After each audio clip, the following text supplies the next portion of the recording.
Hi everyone, welcome to podcast number 3 for the Lion Foundation Young Enterprise Scheme. Today we're looking at business planning. This is a critical part of any business and often can be the difference between success and failure. Think of your business plan as a roadmap for your yes year. You might remember at E-Day when we talked about having a vision for your business that all directors agree on. This vision will provide the driving force for your business as the year unfolds. The business plan describes how you get from where you are right now with a vision for your business and a product or service idea to a point where you've achieved your goals and made your business idea into a reality. Your goals might be financial, competitive, social, or personal goals. Again, that's up to you. This is your business we're talking about here. Before we go any further, there's an important point about the YES business plan that you need to be aware of, and it's around the level of detail required. In the business world, companies write business plans all the time, and they can be 2 pages long or 200 pages long, depending on the complexity and type of business. As a YES company, you are not expected to write a 200-page business plan, so relax, don't stress about that. For you, the complexity and length of your business plan will depend on what qualification you're working towards. Some of you are doing Business Studies Achievement Standards in your YES class, while others are doing the YE certificate. There are probably some students out there doing YES through a technology class, in which case you'll be working towards Technology Achievement Standards and the Young Enterprise course requirements.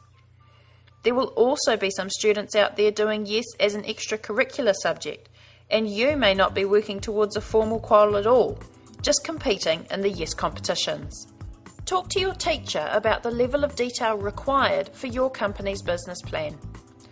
In general, those doing achievement standards will need to put in the highest level of detail, which could roughly equate to 15 to 20 pages, while those doing the YE Cert may only end up with 8 to 10 pages.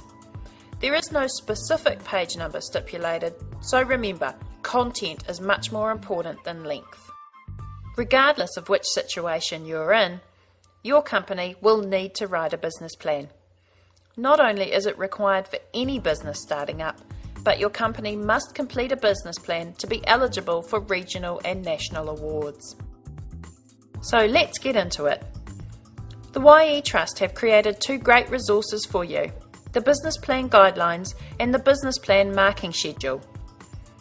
Your teacher can get copies of both documents from the YE Trust website. You'll see that the Business Plan Guidelines have been written to match the marking schedule. So if something's asked for in the marking schedule, make sure you include it in your business plan. The guidelines show that there are 6 components required for your business plan. The business summary, also known as the executive summary, the introduction and product or service summary, the market analysis, people, financial forecasts, and the operations section. So let's take a look at each of these in turn.